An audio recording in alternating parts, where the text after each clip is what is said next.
직장 생활을 열심히 하시다 보면 집에 오면 이제 정신적으로 피곤하다, 또 지쳤다, 피로함이 몰려든다 이런 느낌 때문에 퇴근하자마자 이제 난 쉬어야 돼, 에너지를 재충전해야 돼 라고 하면서 뭐 소파에 누워서 멍하니 영상만 보고 있거나 뭐 아니면 그냥 침대에 누워서 난 잠을 자야 돼 라고 하면서 아직 잘 때도 아닌데 계속 누워서 침대에만 있거나, 그리고 밤새도록 스마트폰만 들여다본다. 전체적으로 봤을 때 비활동성이죠. 비활동성은 정신적인 에너지를 충전하는데 사실은 도움은 되지는 않습니다. 대부분 우리 직장인들이 사실 육체노동보다는 정신노동에 더 많이 종사하잖아요. 사무를 처리하고 뭐 생각을 하고, 이런 정신노동을 하고 나면 우리가 피곤하다, 피로하다라고 느끼지만 이건 사실 육체적인 피로하고는 좀 다른 느낌이거든요. 그런데 전체적으로 나는 피로라는 느낌이 드니까 마냥 쉬려고만 해요. 그러니까 실제로 그건 이제 약간 정신적인 에너지가 고갈이 되어 있기 때문에 자꾸 회피하고 싶은 심리가 작동하는 거거든요. 정신적인 에너지는 다소간의 약간의 자극이라든지 감각의 활성화라든지 가벼운 운동이라든지 이런 심신의 활성화를 통해서만 충전이 돼요. 그런데 퇴근하고 나서 이제 번아웃된 직장인들이 주로 이제 그런 양상을 많이 보이는데, 퇴근하자마자 집에 오자마자 누워 계시는 거죠. 뭐 설거지도 안 하고 빨래도 좀 펼쳐놓고 정리정돈도 잘 안 돼. 그것보다는 이제 가벼운 운동으로 몸을 좀 감각을 깨워줘야만 에너지가 충전이 되고, 그러면 그 다음에 이제 삶의 활력으로 이어지게 되는 거죠. 관련해서 신종 우울증이 나왔다고 들었어요. 현대인의 좀 특수한 형태의 우울증, 30대나 20대, 주로 청년층에서 많이 나타나는 무기력하다, 뭐 이유 없이 계속 피곤하다, 아무것도 하고 싶지 않다, 이런 주관적인 증상을 호소하는데 전형적인 우울증하고는 양상이 좀 다른 거예요. 예를 들자면 전형적인 우울증은 밤에 잠이 잘 안 와요. 근데 신종 우울증 환자는 피곤하다고 하면서도 막상 누우면 자려고 하지 않아요. 또 전형적인 우울증 환자는 아침에 좀 일찍 깨어나거든요. 신종 우울증 환자는 아침 일어났는데 눈 뜨기 싫어하고 일부러 더 잠으로 도피하려고 해요. 특히 또 특징적인 양상 중에 하나는 취미생활 할 때는 좀 쌩쌩하고 어떤 때는 되게 밝은 모습을 보이는데 막상 출근하려고 한다거나 일을 하려고 하면 뭐 꾀병하고는 다르게 실제로 피곤함이나 무기력감을 느껴요. 휴일이나 쉬고 있을 때 모습과 직장에서 일을 할 때의 모습, 학교에서 공부할 때의 모습이 너무 대비되는 거예요. 그러다 보니 주변 사람들이 보기에는 진짜 병이 맞나? 혹시 저거 꾀병 아니야? 과장하는 거 아니야? 라고 하지만 그런 느낌을 가는 환자분에게 직접 물어보면 실제로 정말 피곤해서 난 공부가 안 된다, 집중하기가 너무 어렵다, 일의 효율성이 떨어진다, 특히 기억력이 떨어진 것 같아서 깜빡깜빡하고 실수가 잦아진 것 같다, 에너지가 고갈된 것 같다. 그런데 내가 좋아하는 일을 하거나 취미활동을 할 때는 또 느낌이 다른 거예요. 그때는 웃기도 하고 몰입도 하고 대비되는 모습이 정말 나타나니 이건 좀 전형적인 우울증하고는 좀 다른 게 아닌가. 그러다 보니 이제 주변에서는 좀 오해를 받기도 하고, 환자 스스로도 이게 진짜 내가 병이 맞나? 지치고 힘든 건 맞는데 어떤 땐 또 괜찮은 걸 보니까 이게 병은 아닌 것 같기도 하고 스스로도 혼란스러워 하시는 거예요. 그러다 보니 이게 어떤 식으로 대응하고 어떤 식으로 치료를 하고 어떤 식으로 대처를 할지에 대해서도 혼란스러운 느낌을 갖는 경우가 많죠. 신종 우울증 의심이 되는 20대, 30대 청년분들이나 직장인들의 경우에는 여러 가지 생활 패턴들도 좀 많이 달라요. 전형적인 우울증 환자들은 밥맛이 없거든요. 체중도 빠지고요. 주로 신종 우울증이다라고 제가 의심이 가는 분들은 뭐 야간에 폭식을 한다든지 고칼로리 음식을 너무 탐닉한다든지 이런 양상을 보이기도 하고요. 아까 말씀드린 것처럼 수면 패턴도 좀 다르게 나타나는 경우가 많습니다. 또 감정 반응도 다르고요. 가끔은 이제 대화할 때 보면 전형적인 우울증 환자분들은 표정이나 모습들이 좀 굳어 있거나 감정 반응들이 제한들어, 또 신종 우울증 환자들은 이야기해보면 곧잘 웃어요. 또 재밌는 이야기를 할 땐 이야기도 잘하고, 그래서 언뜻 봐서는 정말 우울한 거 맞나? 의심이 들기도 하죠. 또 환자 스스로도 내가 우울하다, 슬프다라는 느낌보다는 무기력하다, 뭐 감동이 느껴지지 않는다, 뭘 해도 재미가 잘 느껴지지 않고 전신이 좀 납덩이가 있는 것처럼 무거운 것 같다, 물 먹은 스폰지 마냥 자꾸 축축 처진다, 이런 무기력하고 뭔가 감동이 잘 느껴지지 않고 흐릿한 느낌, 또렷하지 않은 느낌, 이런 모호한 증상들로 호소하는 경우가 많아요. 그러다 보니 우리가 우울증이라는 이름에서 암시하듯이 우울증은 왠지 우울하고 슬퍼할 것 같은데, 신종 우울증 환자는 우울감이나 슬픈 느낌보다는 피곤하고 무기력하고 흐릿하고 뭔가 머리에 좀 안개가 낀 것 같은 뚜렷하지 않은 느낌, 희미한 느낌, 이런 모호한 느낌으로 호소를 하니 이게 진짜 병이 맞나? 라고 스스로도 좀 의심스럽다라고 느끼는 경우가 많죠. 왜 그런 거예요? 왜 굳이 이런 좀 젊은 친구들 사이에서 그런 증상들이 나오는 거예요? 아무래도 젊은 층 분들이 사는 게 생활이 많이 팍팍하시잖아요. 열정이나 욕심, 욕망, 욕구 굉장히 많거든요. 더 잘하고 싶고 더 앞서가고 싶고 또 어쨌든 남들보다 더 앞서가고 싶은 열망도 크고 또 하나는 완벽주의적이고 성취하고 싶은 욕망도 크죠. 이상이나 목표도 굉장히 큰 경우가 많고요. 그러다 보니 지금 현재 만족을 잘 못하고 좀 더 나은 내가 되어야 된다. 남들보다 좀 더 앞서가야 한다. 이런 열망에 이끌려서 굉장히 성실하게 살고 자기 자신의 에너지를 끌어다 쓰게 되거든요. 그러다 보면 당연히 이제 번아웃이나 지치는 현상들이 많이 찾아오게 되는데요. 그런 무기력들이 이런 우울증과 유사한 양상으로 나타난다고 보는 게 맞겠죠. 전반적인 사회 분위기가 경쟁적으로 흐르고 개인 스스로도 완벽주의적인 성향, 실수해서는 안 된다, 남들보다 좀 더 앞서가야 된다는 경쟁의식이랄까, 비교하는 그런 습관들이 자기 자신을 쥐어짜게 만드는 무기력에 쉽게 빠지게 되는 일들이 잦아지고 있는 것이죠. 인간이란 존재가 사회적인 동물이기 때문에 비교를 하지 않기가 무척 어렵죠. 오히려 비교를 통해서 내 자신을 인식하는 경우가 훨씬 더 일반적이라고 할 수 있고, 어찌 보면 인간의 본성이 비교를 통해서 스스로를 인식하는 우리의 한계이기도 한 것 같아요. 사람들에게 이제 뭐 어떤 기분이냐 어떤 느낌이냐 물어도 스스로 자기 기분을 표현하기보다는 남들에 비해서 내가 행복하냐, 남들은 기분 좋은 것 같은데 나는 우울해, 자기 감정조차도 다른 사람들의 모습이나 다른 사람들의 기분과 비교해서 자기 감정을 표현하고, 자기 자신에 대해서도 마찬가지죠. 나는 누구인가? 이 사람은 이런데 나는 이렇다. 저 사람은 돈을 많이 벌었는데 나는 부족하다. 저 사람은 성취했는데 나는 뒤처진 것 같다. 나의 사회적인 위치나 내 자신의 정체성마저도 다른 사람과의 비교를 통해서 규정하고 설명하려는 경향이 어쨌든 인간이 가지고 있는 한계이거든요. 자신의 감정, 자신의 정체성, 나는 누구인가 하는 것을 비교를 통해서 끊임없이 판단하고 평가하는 이런 습관들이 어쩔 수 없이 이제 우울감이라든지 자꾸 나는 뒤처졌다라는 열패감이, 나는 뭔가 결함이 있다, 나는 부족하다라는 자의식을 자꾸 이렇게 자극하는 그런 뭐 현상을 부추긴다고 할까요? 상황들을 자꾸 만들어내고 있는 것이죠. 그래서 의도적으로 뭐 사회적인 비교를 좀 멀리 하려고 해도 뭐 요즘 세상이 자꾸 뭐 소셜 네트워크로 이어져 있기도 하고, 자기 자신을 드러내는 문화, 뭐 이렇게 자기 자신을 자꾸 자랑하는 문화, 비교하는 문화들이 팽배해 있다 보니 사회적인 비교로부터 자유로워지기가 현실적으로 굉장히 어렵죠. 최근에 일을 하지 않고 그냥 쉬는 20대, 30대 청년이 70만 명이라고 하더라고요. 이런 현상도 그럼 같은 맥락에서 보는 거예요? 일을 하지 않고 있거나 뭐 적극적인 뭐 일을 할 수 있는 연령층이고 준비가 되어 있음에도 불구하고 일을 하지 않고 쉬는 20대, 30대, 뭐 물론 그 중에는 적극적으로 구직을 하고 있지만 잘 되지 않는 사람들도 분명히 존재할 텐데, 아마 두 번째로 많은 이유는 여러 가지로 몸과 마음이 아파서 못하겠다라고 호소하시는 분들이 많을 겁니다. 실제로 이제 정신과 진료를 하러 오시는 환자분 혹은 그런 환자분들의 가족분들이 비슷한 고민을 가지고 많이 오시거든요. 예를 들자면 학교를 졸업하고 충분히 취업해서 일할 나이인데 일을 하려고 하는데 왜 하지 않느냐, 못 하느냐라고 물어보면 여기저기 자꾸 몸이 아프다, 건강검진도 받았는데도 불구하고 이상은 나오지 않는데 계속 몸이 피곤하고 몸의 특정 부위가 통증이 심해서 내가 일을 할 수가 없는 상태다, 그래서 일을 못하는 것이지 일을 하지 않으려고 하는 건 아니다 라든지, 계속 무기력하고 의욕이 안 생기는 거야. 자기도 답답하다는 겁니다. 뭔가 의욕이 생겨야 뭐 일할 맛도 나고 구직 활동도 할 텐데 전신적으로 의욕이 안 생기고 힘이 안 생겨서 기운이 나지 않아서 활기가 생기지 않으니 일을 할 수 없다라고 호소를 하는 거예요. 몸과 마음은 분리된 것이 아니거든요. 예를 들자면 우울감이나 무기력감이 심해지면 신체적인 통증이나 신체적인 피로감으로도 이어지기도 해요. 반대로 신체적인 통증을 많이 호소하는 사람들은 우울증이나 무기력을 더 많이 느낄 수밖에 없죠. 서로 상호작용이 되어 있기 때문에 몸이 먼저다, 마음이 먼저다 라고 규정할 수 있는 것은 아닙니다. 다만 정신적으로 굉장히 무기력하다면 혹은 정신적으로 굉장히 지쳐 있다면 그것이 몸의 신호로서 나타날 가능성도 많다는 걸 잘 기억하시는 게 중요한데요. 신체적인 피로감뿐만 아니라 기능 장애들이 주로 잘 나타납니다. 뭐 소화불량이라, 식사하면 헛구역질이 올라온, 배변 활동이 좀 변화가 있다, 두통이나 머리가 뿌연, 안개가 낀 느낌이라, 이런 신체적인 증상으로 심리적인 문제가 발현되는. 그래서 혹시 뭐 젊은 층에서 자꾸 난 병원에 가는데도 치료가 되지 않고 검사를 해도 이상이 안 나오는데 난 자꾸 아프고 소화도 안 되고 두통에 시달리고 전신 무력감이나 피로감에 빠져 있고 어떤 특정 부위의 통증에서 자꾸 자유롭지 못하다면 혹시 이것이 마음의 문제에서 비롯된 건 아닌가, 내가 굉장히 지쳐 있고 무기력한 것이 신체적인 증상으로 나타나는 것은 아닌가 하고 한번 의심해 보시는 것도 필요하다고 생각됩니다. 이게 비단 한두 명만의 문제가 아니라 지금 한국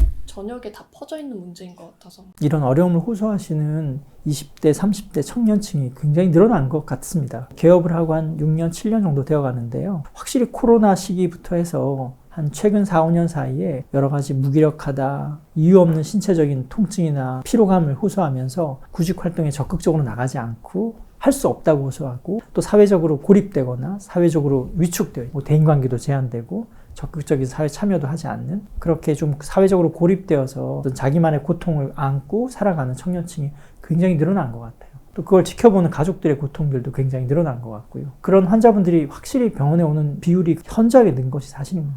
우선 첫 번째는 그냥 내버린다기보다는 사실 이런 경우에 잘못된 대처를 하는 경우가 많은 것 같아요. 그러니까 내가 예를 들어서 좀 무기력하고 정신적으로 피로감에 쌓여 있고 열정도 사라지고 감정적으로 굉장히 불쾌감도 따라오고 계속 노력하는데도 피로해서 잘 벗어나지를 못해요. 근데 직장 생활을 해야 되고 학업은 해야 돼. 그러면 일을 하고 나서 돌아왔더니 다 에너지가 소진돼서 퍼져버려요. 아, 나는 일찍부터 자야겠어. 빨리 자려고 하는 거예요. 수면 리듬이 맞춰지질 않거든요. 자도 피로해서 벗어나지는 못하는 거죠. 에너지가 충전되지 않는 거예요. 또 하나 잘못된 방식 중에 하나가 이제 술이나 정신이완제 이런 것들을 찾는 거거든요. 근데 그런 방식은 일시적으로는 위안을 줄 수는 있지만 장기적으로 에너지를 재충전해주지는 못합니다. 오히려 더 활기나 정신 에너지를 떨어뜨리거든요. 환자분들이나 뭐 강의를 할 때 항상 말씀드린 것 중에 하나가 어떤 정신적인 피로감이나 무기력을 대처하는 자신의 습관을 좀 돌아보라고 하거든요. 근데 그런 습관 중에서 일시적으로는 위안을 주지만 장기적으로는 에너지를 떨어뜨리는, 장기적으로는 무기력을 더 악화시키는 습관이 무엇인지 그런 것은 없는지를 하루 생활을 돌아보고 자기 자신의 활동을 돌아보는 것이 가장 중요합니다. 그런데 대체로 잘못된 대처를 하면서 이제 무기력을 더 악화시키는 환자분들이 많죠. 혼밥이나 뭐 가볍게 식사하시면서 맥주 한잔 하는 것이 잘못된 것은 결코 아닙니다. 다만 지금 너무 지쳐 있는데 과도한 음주라든지 계속 이제 뭐 폭식으로 혹은 뭐 달고 맵고 짜고 고칼로리가 높은 음식으로 일시적인 위안만 계속 반복적으로 추구한다면 아마 그건 장기적으로 봤을 때는 무기력을 더 악화시키는 부정적인 결과로 이어질 게 분명합니다. 인스턴트 도파민이라고도 예, 맞습니다. 사실 근데 도파민 체계가 두 가지가 있거든요. 한 가지는 이제 짜릿하게 즉각적으로 도파민이 확 올라오는 즉각적인 도파민 체계가 있어요. 이제 그런 것들이 이제 음식이라든지 뭐 약물이라든지 술이라든지 게임 같은 것들이죠.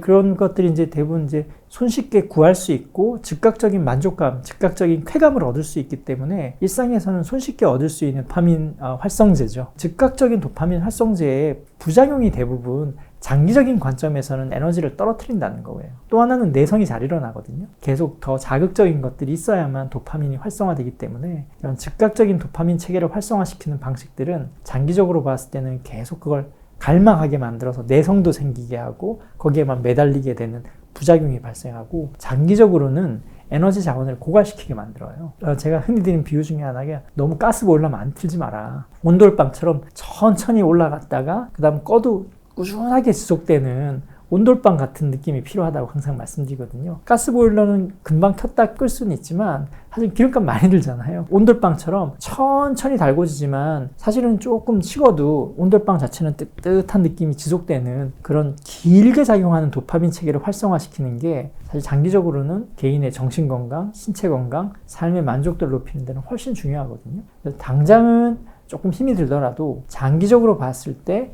에너지를 점진적으로 증가시키는 활동이 무엇이냐, 어떤 것이 나한테 그렇게 작용할 것인지를 이제 사실은 찾아야 되는 겁니다. 제일 우선 먼저 하셔야 될 것들은 신체적으로 좀 감각을 활성화시키는 것들이 좋습니다. 뭐 먹어서라든지 그런 게 아니라 사실은 몸을 쓰는 것들이 더 중요하거든요.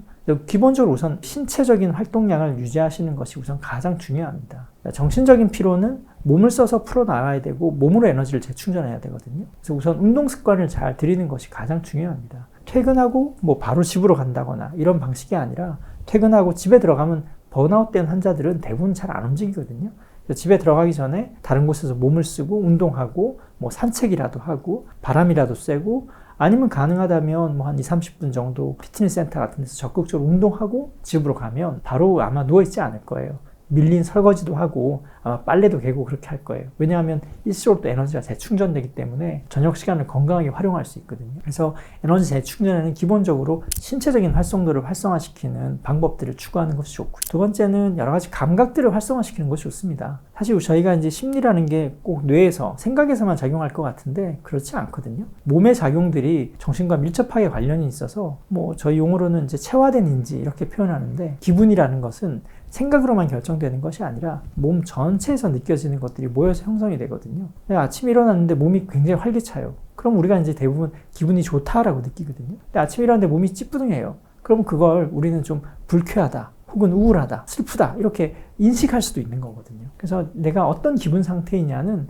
내 신체적인 상태와 굉장히 밀접한 관련이 많아서 내 몸의 활기들을 일정하게 유지할 수 있는 방식들을 계속 선택해야 되는데, 두 번째 방법이 이제 뭐 퇴근하고 나서 반신욕을 한다든지, 뭐 좋은 향기를 피워놓는다든지, 뭐 자기 자신을 위해서 마사지를 받는 것도 좋고요. 또 하나는 시각적인 것도 굉장히 중요하거든요. 저는 사실 계속 이렇게 짧은 가까이 있는 시각에만 주목을 하면 관점 전환이 잘 일어나지 않거든요. 뭐 짧은 시각도 그렇는데 생각과 기분은 관점과 굉장히 관련이 많거든요. 긴 시각에서 보거나 넓은 시각에서 뭔가를 보고 있으면 관점도 넓어지죠. 이제 집에서 계속 방에서 뭐 모니터만 보고 있는 것과 퇴근하고 나서 저 멀리 있는 뭐 나무를 본다든지 산을 본다든지 좀 더 긴 시각을 갖는 것이 정신적으로 사실은 유연성을 더 증가시키는 방법이기도 하거든요. 그거를 행동하기 위한 마음을 먹는 게 더 힘들 때도 많은데 어떡해? 저도 사실은 너무 피곤할 땐 잘 되지 않을 때가 많거든요. 제가 우선 첫 번째 제안 드리는 방법은 시간을 정해놓는 게 제일 중요합니다. 뭔가를 해야겠다가 아니라 그 시간은 내가 에너지를 재충전하는 시간이다라고 생각하고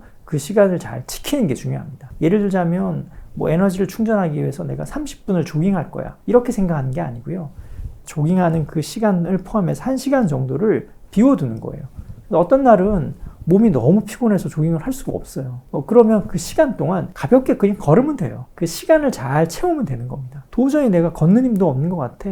그럼 느릿느릿 산책하시면 돼요. 아니면 도저히 내가 그 시간 동안 걷는 것조차도 너무 힘들다고 생각되면 뭐 집 주변에 있는 공원의 벤치에 가서 잠시 앉아서 뭐 나무도 보고 바람도 느끼고 하늘도 바라보고 다른 사람 걸어가는 것도 바라보기도 하고 뭐 책도 앉아서 벤치에 책도 읽어보기도 하고요. 그 시간을 잘 지키는 게 중요하거든요. 근데 그 시간이라는 구조가 깨지면 에너지가 충전되기가 힘들어요. 또 하나 이제 열심히 지내시는 분들은 아까 말씀드린 것처럼 내가 그 시간은 뭔가를 해야만 돼 이런 식으로 스스로를 자꾸 몰아붙이게 되는데, 그렇게 너무 몰아붙이지 마시고 그 시간 동안은 나를 위한 시간이고 에너지를 재충전해주는 시간이다. 건강하게 채우겠다. 그런 느낌으로 시간을 지킨다라는 느낌을 갖는 게 좋습니다. 그러면 적어도 에너지가 낮을 때는 그에 합당한 활동을 하게 될 거고요. 좀 덜 피곤한 날은 내가 목표했던 뭐 운동이라든지 적극적인 활동을 할 수도 있을 거고, 그게 꼭 지켜야 한다가 아니라 그 시간을 내가 건강하게 채우겠다라는 느낌으로 접근하는 게 우선 제일 중요합니다. 자기 자신을 돌보는 시간을 양보해서는 안 된다는 겁니다. 그러니까 대부분 이제 그런 피곤하면 그 시간을 뭉개버리거든요. 힘이 없어. 그 시간에 차라리 난 누워있을 거야 라든지, 차라리 그 시간에 나는 침대에서 그냥 영상이나 보고 있을 거야 라든지, 차라리 그냥 그 시간에 나는 치킨이랑 맥주나 마실 거야 라는 식으로 자기를 건강하게 돌보는 시간을 다른 걸로 대체해버리거든요. 마치 이제 그게 자신을 좀 돌보는 방식이라고 생각하고. 근데 그렇지 않다. 그러니까 좀 더 건강하게 돌보는 자기를 관리하는 그 시간들을 절대 양보해서는 안 되고 그 구조를 잘 지키는 것이 중요합니다. 종종 이야기 드리는 것 중에 하나가 굉장히 경쟁적이고 더 잘하고 싶은 열망에 휩싸여 있으면 자꾸 자기 자신의 내면에서만 뭔가 문제를 찾으려고 하는 함정에 빠지는 경우가 많아요. 무슨 말인가 하면 난 더 잘하고 싶은데 내가 성격이 굉장히 예민해서 난 이걸 안 돼. 나는 굉장히 더 열심히 일을 하고 싶은데 내가 내향적인 사람이라서 뭔가 할 수 없어. 난 내 마음속에 이런 컴플렉스 때문에 난 더 발전하기가 힘든 것 같아. 나는 내 마음속에서 부정적인 생각들이 꽉 차 있어서 난 할 수 없어. 난 공황장애 우울증 환자라서 난 뭘 못할 것 같아. 이런 식으로 자기 자신에게서만 자꾸 너무 문제를 찾으려고 하는 경향이 있어요. 경쟁적인 사회라든지 완벽주의적인 성향에 굉장히 집착하고 있다든지, 또 사회 문화적으로도 성취주의적인 것들을 너무 고취하는 사회에 살다 보면 자꾸 자기 자신에서 문제를 찾으려고 하는 함정에 빠지는 경향이 있죠. 그게 이제 심해지면 자기 초점적 주의라는 함정에 빠지게 됩니다. 그러니까 자기 내면에서 나오는 신호에 자꾸 집중을 하는 거예요. 성격이라든지 컨디션이라든지 자기 내면에서 나오는 소리라든지 감정 상태에 너무 몰입을 하는 거예요. 그러다 보면 점점 더 자꾸 부정적인 생각이 휩싸이고 부정적인 감정이 더 늘어나요. 왜냐하면 자꾸 자기 내면을 들여다보면 뭔가 고칠 게 없을까? 잘못된 건 없을까? 아, 이것 때문에 내가 성장하지 못하는 거야. 이것 때문에 내가 돈 못 버는 거야. 라는 식의 자기 문제에 자꾸 주의를 기울이는 함정에 자기도 모르게 빠져들게 되거든요. 그리고 그걸 고치는 데만 자꾸 매달리는 거예요. 근데 사람은 그런 식으로 성장하거나 힐링되지 않아요. 사람이 성장하고 힐링하는 건 결함을 제거하거나 약점을 없애기 때문이 아니고요. 경험을 넓히고 목표나 자기가 생각하는 것들을 향해서 뚜벅뚜벅 걸어가면서 성장하면서 사실은 이제 치유가 일어나는 거거든요. 자기의 문제점에만 너무 도취되어서 거기에 집착하게 되면 오히려 성장을 방해하거나 문제가 더 크게 느껴져서 더 무겁고 좌절감을 느끼게 되는 경우가 많죠. 자기 초점적 주의 함정에 빠지지 않도록 노력하는 게 중요한데요.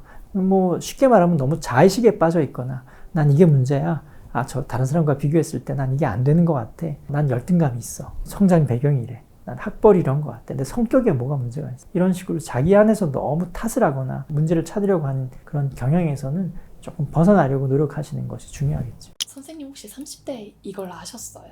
어렵습니다. 왜냐하면 30대는 실제로 열심히 사회화를 해야 되는 게 그 나이 때 중요한 과제거든요. 그러니까 사회적으로 적응하고 사회적으로 내 정체성을 만들어 나가고 역할을 만들어 나가는 게 30대에 해야 되는 일이거든요. 열심히 사는 게 그 시간에 굉장히 중요한 과제거든요. 그러니 당연히 열심히 살고 싶은데 뭔가 내가 잘 안 된다라고 느끼면 자꾸 이제 뭔가 내가 뭐가 문제가 있을까? 난 뭐가 부족하지? 라고 저절로 생각할 수밖에 없거든요. 자기 자신을 돌아보는 성찰도 물론 중요해요. 하지만 그런 과도한 성찰이라든지 과도한 자기 초점적 주의라든지 과도한 자기 비판은 성장을 오히려 가로막고 불필요한 이제 에너지를 갉아먹게 만드는 그 원인이 되기도 하니까 좀 더 자기 자신을 돌아볼 때 너무 부정적인 데만 초점을 맞추는 건 아닌가, 너무 내 안에서 문제를 찾으려고만 하고 있는 건 아닌가, 그것만 막 들여다보려고 매달리면서 스스로 괴롭히고 있는 건 아닌가 하고 좀 알아차리는 그런 노력들이 필요한 것이죠. 돌아보면 아까 말씀드린 것처럼 뭐 열심히 사는 건 굉장히 전 중요하다고 생각하거든요. 자기의 목표라든지 뭐 이상들이 있으니까요. 그런 목표나 이상을 향해서 계속 노력하는 것이 30대의 자연스러운 모습이잖아요. 제가 돌아봤을 때 무작정 열심히 하는 것과 목표를 향해서 그냥 무작정 달려가는 것과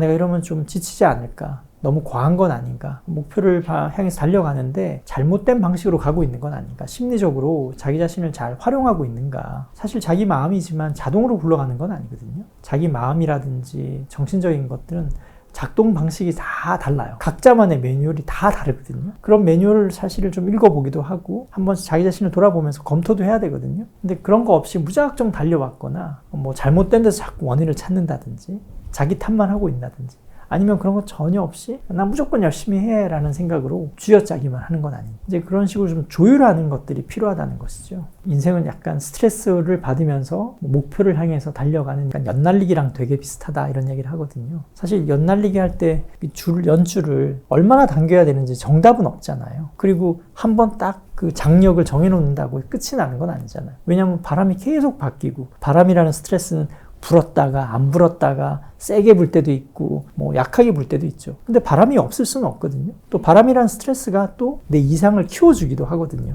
연을 더 높이 날려주거든요. 무조건 나쁜 게 아니거든요. 다만 우리가 할 수 있는 건 바람을 없애거나 무조건 연을 높이 날리는 게 아니라 바람에 맞춰서 또 연에 내가 원하는 높이에 띄우기 위해서 생각하는 것과 동시에 줄을 얼마나 늘렸다 풀었다 매 순간 주의를 기울이면서 조율하는 거거든요. 그래서 그 조율이라는 건 한 번 딱 정해놓는 게 아니다. 그리고 나한테 적절한 장력이 어느 정도인지는 내 컨디션, 바람의 세기, 내가 생각하는 목표들을 계속 헤아려 가면서 결정하는 거거든요. 한 번 결정해놓는다 끝나는 것도 아니고요. 그래서 어찌 보면 계속 끊임없이 조율하는 과정인 것 같아요. 그리고 자기 자신에게 맞는 걸 찾아가는 과정이기도 한 것 같고 이런 느낌들을 이제 키워가는 게 중요하죠. 30대 때는 내가 어느 정도 해야 번아웃에 빠지고 어느 정도 하면 괜찮은지를 자기 컨디션을 알아가는 과정과 조율하는 과정들을 계속 거쳐 나가야 되거든요. 근데 이런 것 없이 그냥 무작정 달리면 또 40대에 이제 허무감에 빠져요. 열심히 살았는데 아무것도 남는 게 없는 것 같은 느낌이 오히려 이제 중년기 이후에 이제 나타나기 시작하죠. 자기를 조율하는 기능을 익혀가면서 열심히 하는 습관들을 길러야 그 이후에 이제 삶의 과정들도 순조롭게 이어질 수가 있는 것이죠.